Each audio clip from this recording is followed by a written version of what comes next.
I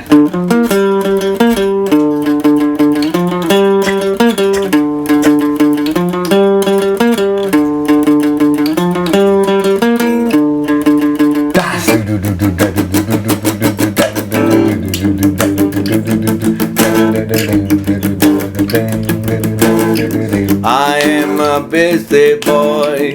Away, away, away, away. My time. Nah, gue lupa liriknya. Everybody move it, everybody move it, everybody move it, move it, move it, move it. Please don't leave me to remain. Bisa kan ajak vokalnya? When I'm the road, when I'm the road, when I'm the road, I'm gonna party. sitting in a waiting room, sitting in a waiting room, sitting in a waiting room, sitting in a waiting room. Tell me why? Because they can get up. Itu dia. Tembang yang ditembang, ya kan? Tembang yang dipopulerkan oleh Ian MacKaye, Guy Picciotto, Joe Lally dan juga Brendan Canty dengan Fugazi. Enggak, Betawinya Fugazi, aslinya Fugazi. Nah, zaman itu ada singkatan nih. Apaan? Punya gaya gajian. Kita kedatangan tamu saat ini di Cabul. Buat kalian yang lagi nonton saat ini ada Eka Anas. Assalamualaikum warahmatullahi wabarakatuh. Waalaikumsalam. Gue sedikit cerita tentang sejarah berdirinya Waiting Room dulu ya. Pada suatu ketika di suatu studio yang gue punya, yang seperti selalu gue cerita ke lu semua, BEE dengan logo tawonnya dengan kepanjangan buluk enak-enakan. Datanglah para etnis Tionghoa di atas tangga, kutluk. Manggil gue Mas. Kalau Mas. Mas, mau latihan dong. Dia nih, kosong nggak? Kosong studio? Oke, latihan. Set, masuk ke dalam nih. Gue lihat pertama kali Eka naik tangga tuh, tangga studio gue muter, tangga yang besi yang muter. Gile, kaosnya Fugazi lagi. Tuh kaos yang Fugazi yang lumayan rare tuh, yang pas Brendan Canty-nya jungkir balik di foto kan. Tulisan Fugazi biru. Naik, set. Tiba-tiba datang lagi. Hampir apal kaosnya gue. Masih apal gue. Datang lagi, rada sipit dulu, NWA. Wih, Abed. Bukan, Canos. Oh, Canos iya, bener. NWA.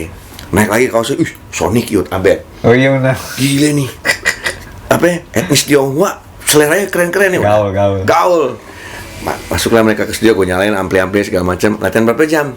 2 jam, Mas. Oke, gue nyalain. Masuk nih, tiba-tiba itu bunyi tadi. Pas mereka bunyi, anjir, dia bawain Fugazi. Gue langsung buka ruang mixer, gue nonton. Anjing, keren. Rame tuh ya. Ada Arthur, siapa lagi? Ada Arthur tuh teman gue SMA, Arthur Nano, yang teman sahabat gue yang udah jadi salah satu konglomerat di Indonesia. Sakur, langsung nengok semua tuh. Bawain Fugazi, Bo. Anjing, gila Fugazi. Terus dia udah jingkrak udah studio. Anjing, keren nih band nih. Gue tonton selama 2 jam mereka latihan tuh. Mereka, lu cover Fugazi semua tuh. Iya, masih cover Fugazi semua. Abis selesai mereka main, langsung gue kenalan dengan bangganya. Wah, wih, keren coy, lu bawain Fugazinya. Terus, dia yang kenalin gue kan. Iya. Pokoknya masuk aja terus Fugazi. Dari situ kenalan dan akhirnya gue menawarkan band ini yang dengan nama Tom Jam. Si Bob itu Tam Tam. Karena latihan bookingnya pakai nama Tam Jam. Gitu tuh gue nawarin, lu mau manggung di MG Cafe nggak? Dulu MG Cafe itu salah satu Margonda Cafe di mana eventnya selalu dibikin sama Mas Dodi Katamsi. Mas Dodi Katamsi bikin event di MG Cafe. Terus gue nawarin nih, gue ada eventnya di MG Cafe, mau? Boleh deh gini. Pas gue mau daftarin, gue lupa nama bandnya apa nih. Terus akhirnya gue daftarin karena gue ingat mereka bawain Fugazi Waiting Room. Nama bandnya Waiting Room. Terus gue minta izin sama Eka waktu itu, gue ikut dong nyanyi yang Waiting Room. Nah, dari situlah gue diajak jadi vokalisnya. Tadi dia doang gitu. Akhirnya terciptalah konsep 2 vokal yang akhirnya pada saat itu boleh dibilang hampir banyak band-band. Iya, Arisak. Band-band HC dan sekitarnya vokalisnya dengan konsep 2 orang. Nah, itulah terciptanya. Tapi sebelum itu, gue mau ngobrol-ngobrol sama Eka. Banyak banget hal yang pengen gue tanya dulu ke lo, gitu. Dan kalau lo mau tahu, sebelum terjadinya Cabul, gue sama dia sempat punya planning untuk membuat channel bernama Kabul. Eka Buluk. udah bikin grup, udah bikin segala macem. Wah, teh Apung kagak ada kabar-kabarnya nih. Wah, kelamaan aku bikin sendirian jadi itu. Gawe sih, gawe. Nah, terus lu sekarang nih berarti selama pandemi masih gawe aja apa gimana nih? Gua mah full pegawai di WFA? kantor lah, tapi di rumah gitu. Sampai sekarang? Sampai sekarang. Kan lu agensi gitu kan berarti kan? Benar. Nah, itu agensi kalau lagi pandemi gini berarti nggak ada produksi apa-apa kan? Ada. Gue agensi digital kan, jadi klien tetap ada, kerjaan tetap ada, makin gila malah. Malah makin parah. Iya. Oh, terus ya, medium berpromosi dan berkomunikasi kan buat brand udah digital aja sekarang. Ya memang cuman ada di digital doang misalnya kan? Iya. Berarti lu makin penuh berarti pekerjaan. Makin gila. Pas lebaran kemarin tapi apa namanya? Berarti kan lu masih di rumah kan selama bulan puasa kan pas pandemi kan? Rumah terus lah. Nah, mana? tapi THR lancar. Ya ada lah. Kalau kan ngapain gue belain gue. Tapi ya, lu awal gini, mungkin nggak ada yang tahu. Eka ngambil sebenarnya kuliah, kuliah pertama kali ada STMT, STMT dari pariwisata di Trisakti. Transportasi. Pariwisata di transportasi STMT. Tiba-tiba lulus dari STMT, dia bukan mencari pekerjaan sebagai tour guide ataupun travel, tapi malah sekolah ke Australia, ngambil jurusan apa lu? Seni murni, jauh kan lu? Tiba-tiba sekarang bekerja di agensi, ada yang kepake nggak dari zaman lu kuliah? Ada dong kaitannya. Kan gue kalau di agensi itu sebagai tim kreatif ya, lu cuma ada 2 pilihan, jadi copywriter, penulis kata-katanya, sama art director. Udah itu cuma 2 aja lo copy base apa art base disebutnya. Nah gue ngambil ke art base, which is art director yang ngedirect artistiknya sebuah kerjaan lah, mulai dari print atau TVC apa gimana gitu. Nah gue di artnya, nah itu kepake semua, teori warna, komposisi. Itu gitu. yang dari Australia kan? Iya. Yang dari STMT kan yang kepake kan? Tapi lu lulus kan STMT kan? Lulus lah. S1. Itu dia, udah S1 lulus STMT tiba-tiba sekolah ke Australia. Yang lebih parah lagi, Eka inilah yang kalau boleh dibilang waiting room otaknya ada di sini, ya kan? Jadi gua itu adalah personel yang terakhir masuk di waiting room. Nah, berubahnya genre musik waiting room gara-gara dia juga.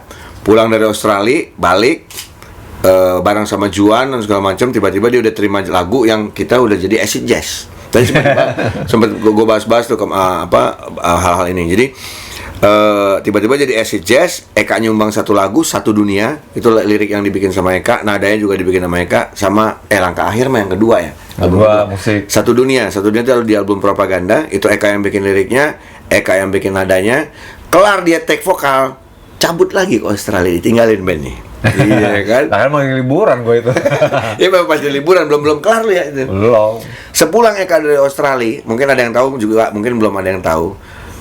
Itulah pertama kali gue kaget melihat seorang Eka Anas yang gue kenal ketika dia tinggal di Jakarta dengan berat 135 kg. Mungkin aslinya Gendat 135 kg, rambut belah tengah lurus. Balik dari Australia lebih kurus dari ini, ya kan?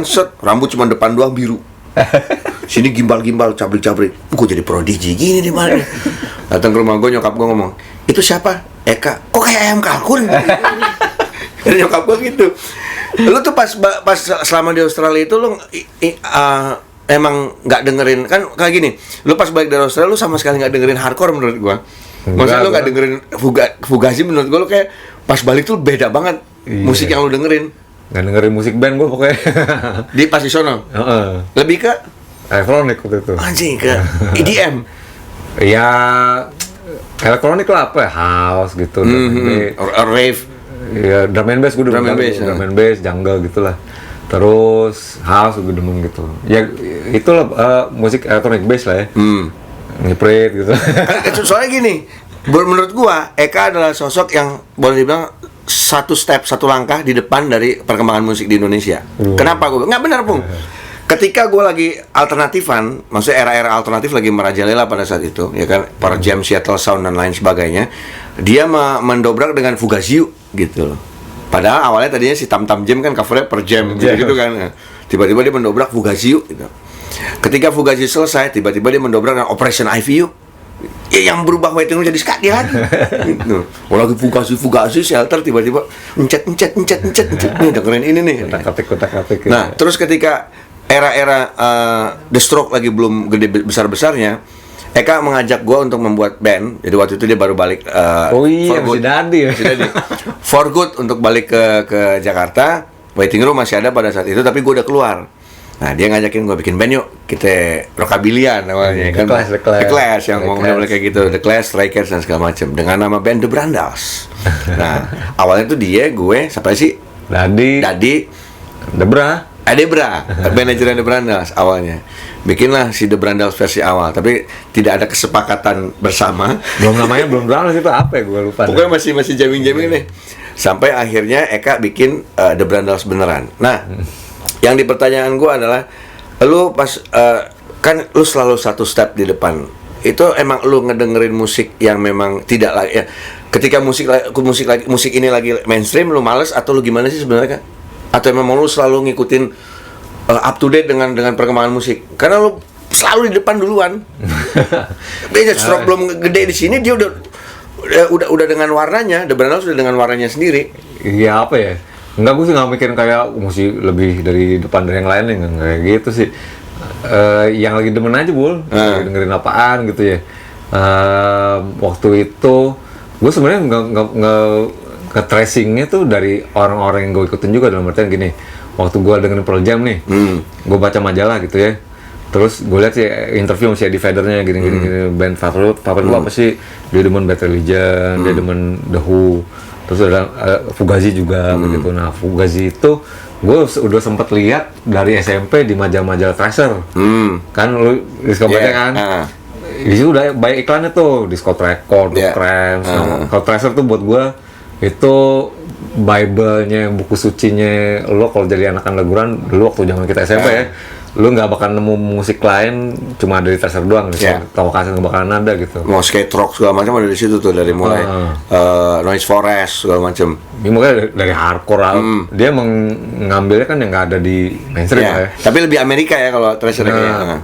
Nah, gue baca nih nongol lagi Fugazi ini apaan ya, gue bilang gitu. Gue cari-cari lah itu.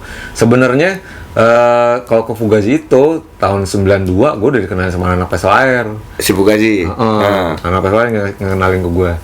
Cuma selang pokoknya gue pengen banget ngeband bawain Fugazi tuh. Baru kelaksana 2 tahun. 94. Sama anak-anak iya, baru tuh sama lu lah gitu bareng-bareng. Kayak gitu. Jadi gue juga sebenarnya tracingnya ngebaca dari informasi juga gitu, majalah. Oh ini kayaknya belum gue denger, nyari lah gitu. Terus nyangkut, wah keren nih, pengen bawain. Udah sesimpel itu sih. Tapi lo bisa kayak ini lo, maksud gue, Pung. Gue kebiasaan manggil dia Pung. Kak. Kayak ke apa namanya? Gue dipanggil Afung, orang lama. Kemarin kan gue sempat udah tayang tuh yang interview gue sama itu kan apa namanya ngobrol sama Jimmy Malau kan. Gue ceritain pengalaman waiting room manggung di IKJ, kasus Edi Tansil itu. Gue ceritain. Nah, maksud gue gini, ketika lo udah Fugazi udah kelar, tiba-tiba lo balik dengan apa ya, ada dari masalah pergaulan nggak sih? Lo ke Australia, mungkin lo bergaul dengan memang anak-anak elektronik, lo balik dengan tiba-tiba musik lo elektronik, terus lo balik lagi ke sini dengan kemarin ketika lo awal-awal buat The Brandals dengan sesuatu yang berbeda. Boleh dibilang kayak rootsnya lo akhirnya di situ. Maksudnya akhirnya lo menemukan musik dari seorang Eka Anas tuh adalah di The Brandals menurut gua gitu. Oh, iya ya gitu sih. Gue ngikutin alur insting ya. Dengan musik tuh kayak dengerin, nyangkut di gue kulik tuh. Gue kulik, gue kalau udah demen tuh gue kulik, gue cari di belakangnya ada apaan gitu. Maksudnya ini orang kok bisa kayak begini ya gitu, bikin musik kayak pasti gue pengen cari tahu dia bisa influence-nya apa aja sih gitu. Gue mungkin itu sih pendorongnya, lebih ke teliti dan archivis namanya. Jadi gue apa namanya, nyari ada apa yang di balik otaknya orang nih gitu. Jadi dicari lagi sumbernya gitu, dan begitupun dengan yang lain-lain. Misal waktu ke ska dulu gitu, gue pertama itu gara-gara dengerin masih di Boston, tapi yang Question the Answer yang warna kuning kan gitu. Anjing keren banget ya, gue bilang skanya beda begini. Gue waktu itu sama anak YO yang Offender udah pernah dikasih dengerin ska tuh, cuma skanya ska special gitu. Gitu. Enggak, yang pang Bul kayak Trojan gitu. katanya mah reggae malah. Ini kayak Voodoo Glow Skull. Oh iya. Gitu. Operation Ivy lah kurang lebih kayak gitu. Iya, gitu. Tapi begitu si Boston, kok beda nih ya, gue bilang gitu kan. Gue bawa ke lu kan, bawain ini yuk. Dia bawa ke gue. Oke. Gitu kan. Terus udah gitu. Jadi kayak gitu sih. Lebih ke nyari sumber di belakangnya gitu. Nah kalau kita ngebahas soal waiting room gak kelar-kelar, ya kan? Nah waiting room juga, gue sama Eka sedang menggarap suatu pergerakan, movement, di mana waiting room harusnya kalau tidak ada pandemi kita akan udah rilis kemarin ya, udah rilis digital dari ketiga album waiting room, Buaya Ska, sebenarnya self-titled waiting room, propaganda dan musik, sama Aquarius Pustaka Musik, sama Aquarius label Aquarius. Cuman karena ada pandemi jadi mundur yang masih dalam tahap diurus lagi, sebentar lagi akan rilis. Dan juga sebentar lagi buat kalian semua yang nunggu merchandise waiting room, bosnya dia yang bikin. Pokoknya tunggu, waiting room akan rilis ulang, tapi bukan berarti kita comeback. Comeback, cuman mungkin reuni sesaat kayaknya. Karena untuk reuni beneran sampai waiting room aktif lagi tuh susah untuk, tapi kita akan kemungkinan ketika rilis nanti mungkin akan bikin mini konser kah atau segala macam, itu sudah di-planningin, jadi don't worry, waiting room akan ada nongol bentar deh buat ngingin masa-masa, ingetin masa-masa lo dulu. Tapi di masa-masa waiting room, hal apa ya, Fung, yang nggak bisa lo lupain? Jangan yang negatif ya. Jangan yang negatif. Apaan ya, waiting room sih buat gue tuh kayak masa pendidikan gitu buat kita ya. Ya buat kita semua lah ya, pasti gimana ngeband. Buat gue tuh proses berdemokrasi kalau gue ngeband tuh. Dalam artian gimana? Revolusi boleh dibilang nggak? Evolusi apa revolusi? Evolusi. Iya, evolusi kedewasaan gitu kan. Lo tuh ngeband tuh belajar secara nggak langsung belajar berdemokrasi, gue bilang. Lo nahan ego lo coba ngasih akomodir temen lo mau ngomong apa kayak gitu. Terus juga ngelakuinnya tuh fun dan masih innocent kalau dulu sih. Nggak ada mikir mesti jadi karir atau gimana ya nggak sih? Kayak gitu. Mungkin kita juga kalau yang namanya mimpi, cita-cita ada gitu kan, pengen menggantung hidup di musik, tapi nggak pernah kepikiran kayak wah ini kita bisa jadi kaya nih kayak gitu, kayak gitu. Yang penting kita fun gitu. Itu sih yang gua demenin ya. Ke gua tour yang namanya tour band pertama kali mau waiting room. Kayak gitu. Kenal grupis pertama kali mau waiting room.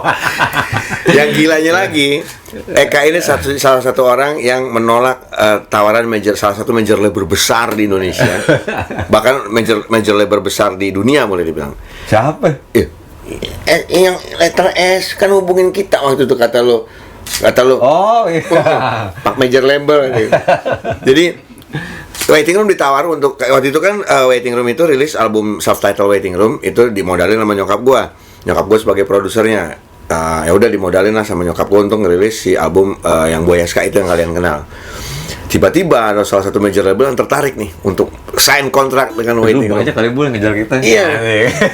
Meeting lah kita rame-rame. Wah, sama Benyok, manajernya Noah sekarang, Benny Barata. Ngobrol-ngobrol katanya, Kak, ibarat radio nih kan kita nggak ada yang rusak nih. Ngapain kita ngebenerin radio yang laji banget. Gue ingat banget kata-kata itu. Ngapain kita ngebenerin radio yang udah rusak, kata gitu. Yang nggak rusak. Udah aja kita jalanin terus, muterin terus nih radionya ya kan. Udahlah, fuck major label aja. Ideale. Masih belum butuh duit.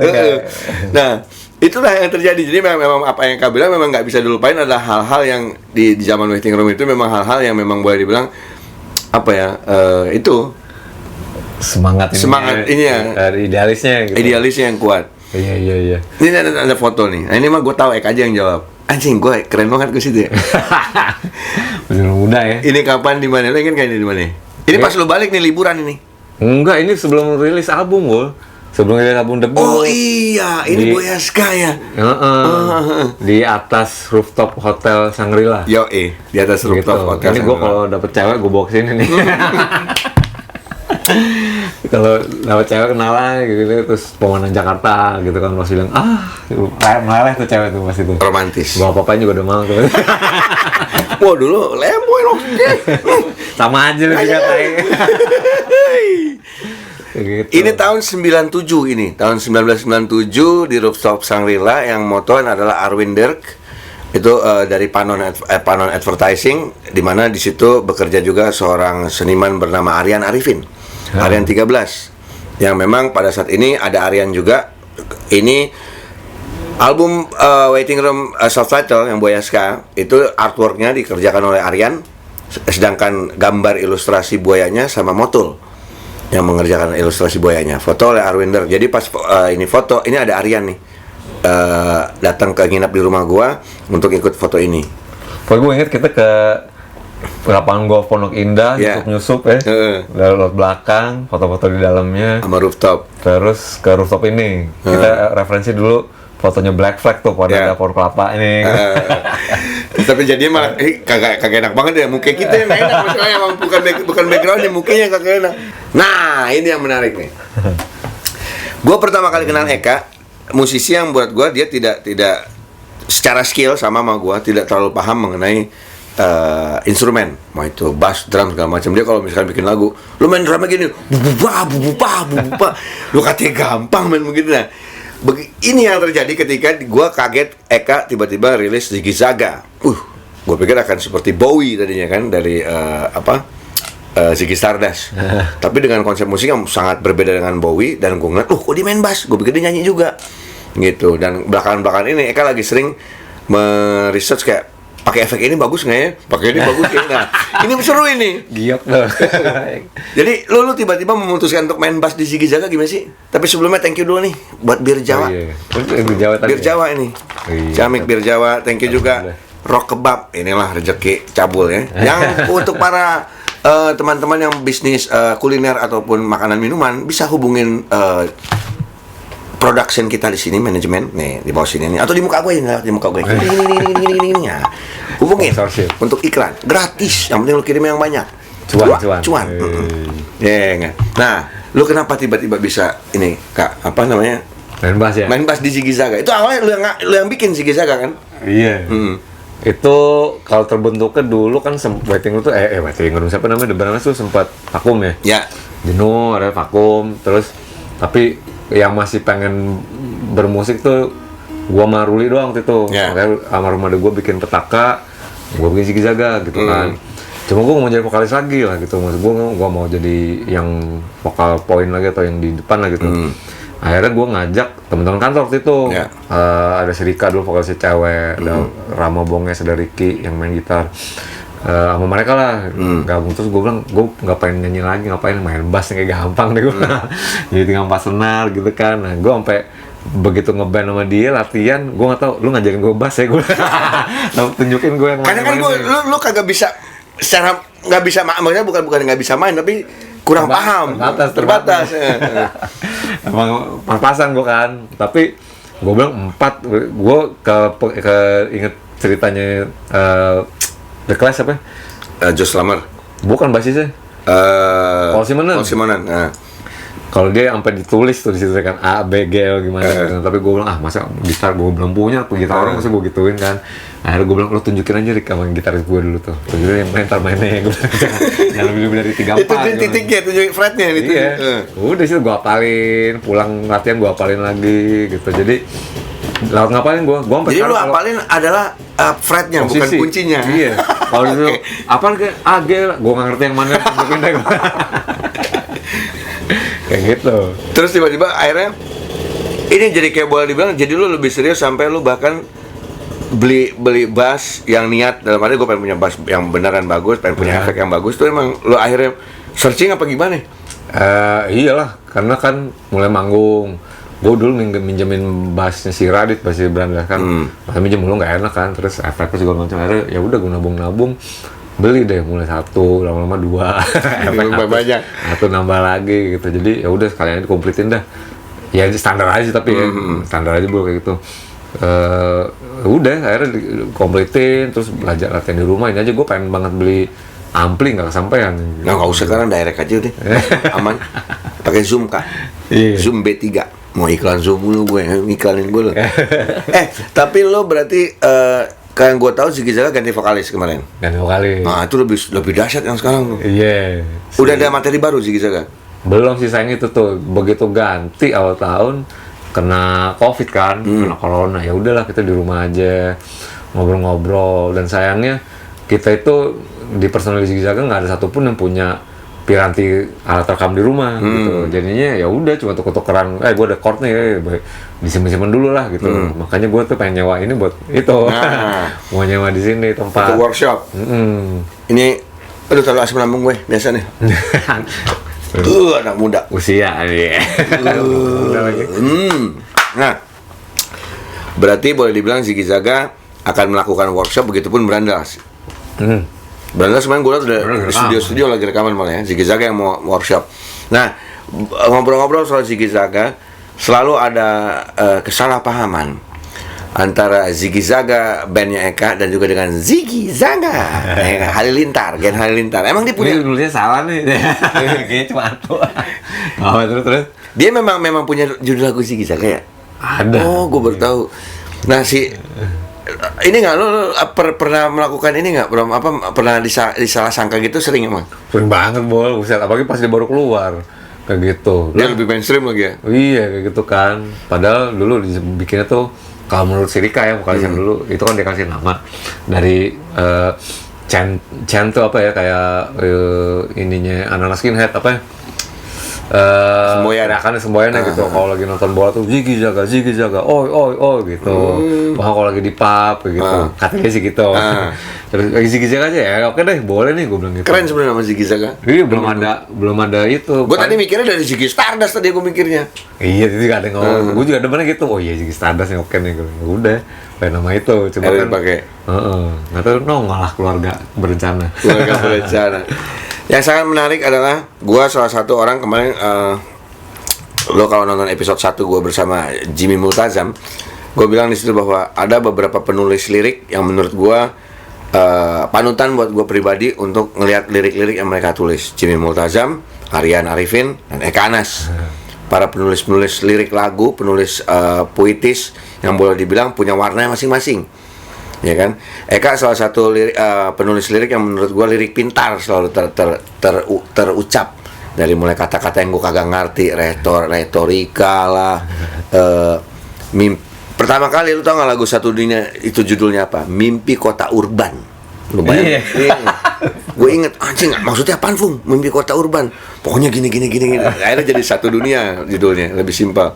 Kalau kita ngebahas ini, Fung, dari zaman Brandas dulu kan ngerilis artwork, video klip dan segala macam itu, gua boleh bilang keren. Dalam arti gua aja sama anak Supergrass sempat ngomong, gile Brandas setiap ngerilis sesuatu keren cuy. Bahkan di Rolling Stone sempat jadi apa tuh, cover depan yang pakai feature ya, itulah, pakai zombie gitu. Nah itu dulu lu yang nentuin kah atau ada persetujuan band sih yang hal-hal kayak gitu tuh? Dulu kalau di Brandas itu di 3 album pertama masih direction, artistik, konsep tuh masih biasanya dari gue tuh, dari gue kasih tahu anak-anak nih kayak gini kita eksekusi kayak gitu.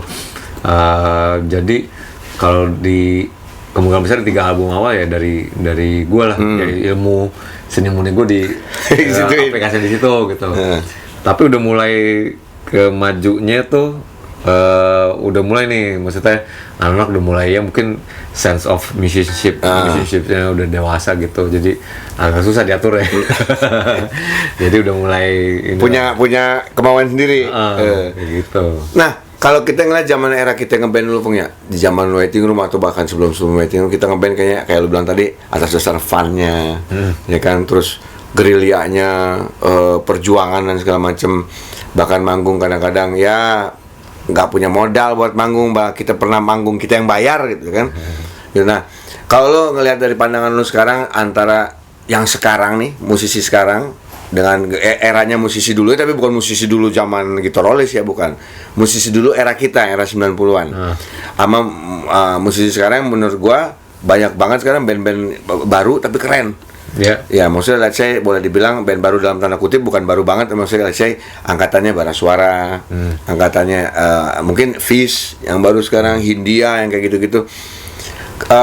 Yang lu lihat ada bedanya nggak sih kita sama mereka nih sebenarnya? Secara apa aja, dari mulai genre dari mulai mungkin mereka gimana-gimananya? Udah jelas ada dong, udah sangat jelas itunya ya, apa namanya, polanya, patternnya juga kelihatan ininya gitu. Pertama itu dari musiknya. Dulu zaman kita tuh untuk memulai mesti jadi band cover dulu. Iya bener. Kayak gitu. Nggak pernah kurang ya. Mesti jadi band cover dulu, bawain siapa, spesialis bawain apaan, baru sekian lama baru berani coba-coba bikin lagu sendiri. Kalau sekarang lo coba jadi band cover duluan, nggak mungkin lah iya, itu. bener. Kayak gitu. Jadi harus tampilan ini original sendiri kayak gitu. Medium berpromosi juga udah lebih mudah. Lo sekarang yang namanya kisah sukses band baru dibikin bulan ini, bulan berikutnya udah meledak, banyak banget. Kayak gitu kan, walaupun keberlangsungannya sustainnya nggak lama ya kayak gitu. Tapi kalau dulu kita untuk menuju satu titik rilis album aja nggak usah ini, itu lo ngerasain sini perjuangannya kan, berdarah-darahnya gimana, mau dapat panggung kayak gimana, karena kayak lo bilang tadi mesti bayar ke panitianya untuk manggung gitu. Nama kita di pamfletnya girang banget dulu. Sekarang mah nama di pamflet gampang banget nih. Kayak gitu, apa namanya, lo mau manggung kita yang bayar seleksi kayak gitu kan. Tapi yang jelas perbedaan paling signifikan tuh sekarang adalah lo bermusik udah bisa jadi karir. Kayak gitu. Tuh bener tuh. Sekarang, kalau dulu nggak ada tuh yang namanya lo ngomong ke orang tua lo, mau jadi apa kamu, mau jadi musisi, keluar dari rumah gua. Gua salah satunya, sampai jual mobil. Kayak gitu. Jadi gua dulu jangan jadi musisi, kuliah aja, begitu SMA baru ditanya bokap gua, mau kemana kamu? Mau kayak aja, gua bilang. Bapak gua ngomong apa tuh nggak? Mau jadi gembel lo. Kayak gitu men. Jadi persepsi berkesenian dulu di mata orang tua atau mata masyarakat itu lower echelon, masih tabu boleh bilang. Pilihan untuk berkarir di musik atau di bidang seni itu nggak ada, bisa dibilang non-existent gitu. Lu sebenarnya kalau fashion Kak, lu ada patokan role model nggak sih? Karena boleh dibilang Eka adalah salah satu teman gua yang sangat menentukan fashionnya ketika harus tampil di apapun itu. Bahkan nggak usah di depan layar kamera dan segala macem. Kemana-mana dia jalan pun gaya pasti. Manggung di Bibis, lu bayangin pakai jaket kulit, pakai kemeja, pakai dasi. Segede ruangan ini bisa begitu gerahnya kayak apaan, tapi dicuek, wah gitu. Lu emang memikirkan itu, gue pengen fashion terus, atau lu gimana sih awalnya? Benci tampil. Iya kayak kasarnya. Dan sekarang aja boleh dibilang style. Ya, emang kalau gue kan udah pasti topi begini, dia meja udah masih dia nggak apa kabili kan, kabili. Nah kalau lo gue emang demen danan. Emang intinya gitu sih. Tapi emang gini, gue dididik sama background keluarga om-om gue yang doyan musik rock. Gitu. Gue kalau main ke rumah mereka, gue ngeliat kamarnya ditempelin poster-poster tuh Beatles, Rolling Stone. Gue ngeliatin anjing keren banget nih orangnya, gue bilang gitu kan, gue pengen kayak dia nih suatu saat kayak gitu. Itu nanemin gue pikiran kalau orang presenting dirinya kayak gitu, kalau ditambah atribut fashion itu akan punya efek sama orang kayak gitu. Itu yang gua yang tertanam di diri gue gitu. Itu lo bilangnya cuma foto doang, tapi ada ininya, pengaruhnya sama gue gitu. Gimana gue ketemu yang beneran gitu kan. Jadi itu yang gue ini, terus makin gue dewasa gue pelajarin tiap musisi yang gue kagumin kayak gitu, yang gue idolain selalu punya ini sendiri-sendiri, ciri khas sendiri. Lo pakai begini, gue begini gitu kan. Jadinya itu yang buat gue statement. Kalau gue berbusan itu jadi statement juga, apa yang dalam diri gue ini yang lagi gue sajiin kayak gitu.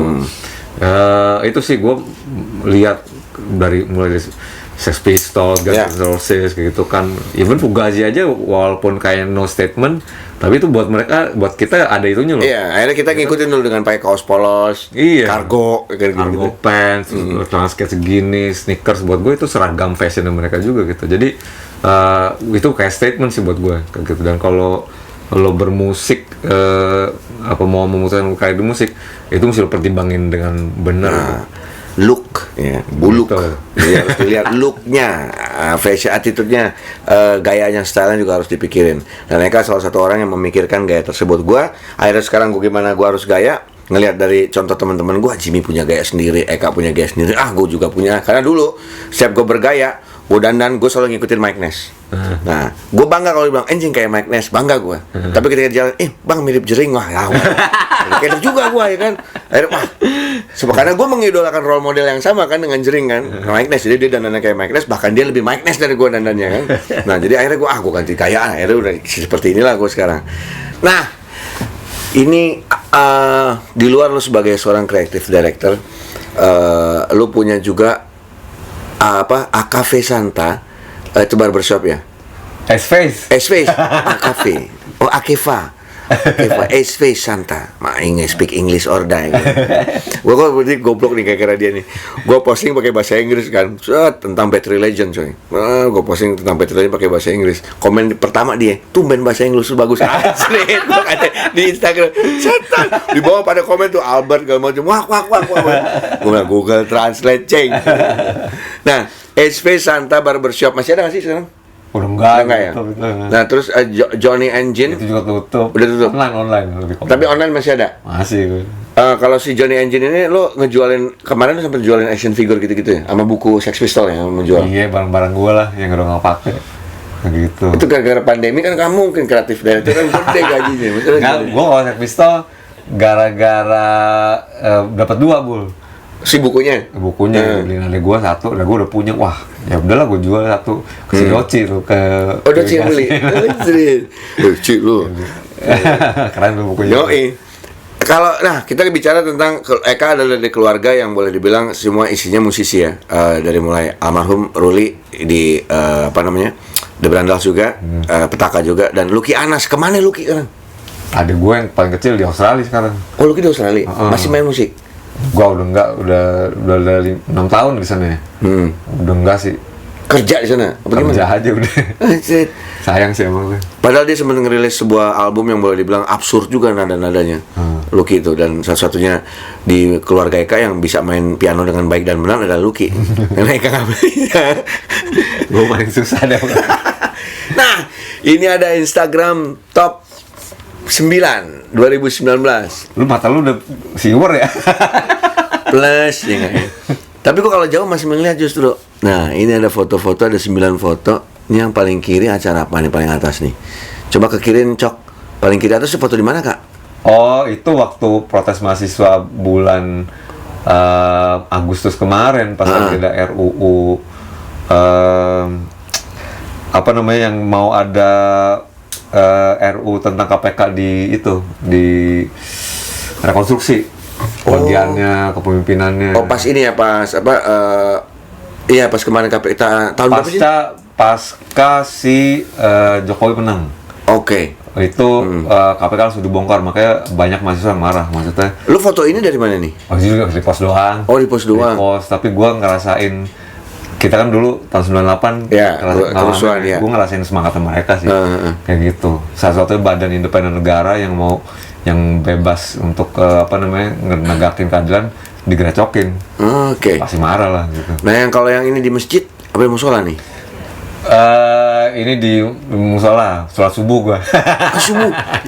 Di dekat rumah di Sawit? Iya, jadi gua gua berrohani naik turun lah ya. Kadang rajin, kadang kagak. Kayak gitu. Jadi ini lagi masa rajin nih. Musisi rajin terus sih, konstan. Amin. Nah, inilah trio Anas ya, Lucky Anas, Ruli Anas, dan juga Eka Anas. Trio Anas. Lucky sekarang di Australia. Kita Al-Fatihah juga buat Ruli pastinya. Amin. Ya. Terus ada ini yang di bawah ada lu ini dengan kacamata masa kini Harry Potter punya nih. Ini yang dipakai nih. Lu memilih ini kayak baca atau fashion doang? Ada baca, iya. Gue kalau minus gue nggak minus, plus gue. Buka burem. Lu memilih fashion ini, lu yang milih atau bini lu yang milih juga? Atau lah sekarang kalau milih-milih kacamata harus aku pakai ini pantas nggak sih? Kalau gue cuma bisa Wayfarer doang, di luar kacamata lain ajaib muka gue. Gue lah ini bol, maksudnya milih-milih ada bagusnya boleh. Nah ini The Brandals awal ya, Bayu, Tony. Ini waktu launching album Brandalisme di penjara lapas anak-anak. Nah ini ide yang sangat luar biasa nih. Jadi Brandal sempat launching album Brandalisme di lapas anak-anak Tangerang. Nah ini Bibis Cafe 2004 ini launching debut album nih. Debut album Marching Menuju Maut nih keluar nih. Nah ini ada foto bareng Aryan, Acum sama yang kiri siapa itu? Anto 70s. Oh, that's 70s Orgasm Club. Ini acara apaan, Bang? Inspigo. Ini podcastnya dia nih kalau nggak salah. Oh, podcastnya Anto? Iya, Anto sama si Acung. Oh. Terus ngundang gua sama si Arya waktu itu ngebahas tentang dilema musisi yang kerja dan bermusik. Oke. Gitu. Antara yang pekerja dan bermusik. Nah, itu yang terjadi sama Aryan saat dulu waktu dia masih kerja, sama Ricky juga masih kerja yang nggak bisa ini ya. Oh, dia nganggap si Lawless dan burgernya itu kerja buat dia. Oke. Profesi. Profesi emang akhirnya emang sah, gue bilang sebagai kerjaan, gue bilang sih. Iyalah, penghasilannya gila. Yan, salah Manohara ya. Nah, ini lu Mas apa sama Ruli? Ruli lagi kecil. Lihat aja, emang bener-bener kalau lo nggak nyangka, lo akan menyangka Eka adalah keturunan Tionghoa, tapi sebenarnya Garut, men. Bapak gue emang ada Cinanya, Bu. Ada Cinanya? Ada. Cuman tapi real Garut kan? Ibu gue Garut, bapak gue Bandung, Bogor, Chinese. Oke. Pantas sama ponakan gue si Comeng. Ada cokin-cokin nih. Ini happy 18 tahun Brandals birthday. Ini kemarin ya? Desember ya. Nah, coba naik lagi ke atas, gue penasaran. Oh, ini udah ceritain latar belakang foto dan segala macam.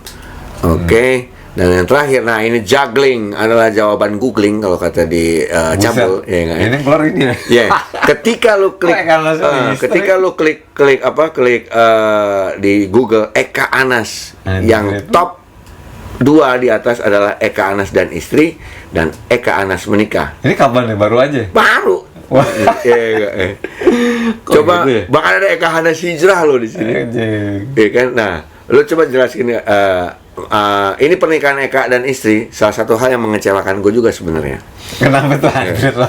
Karena gini, tiba-tiba, kapan kawin ini orang nih?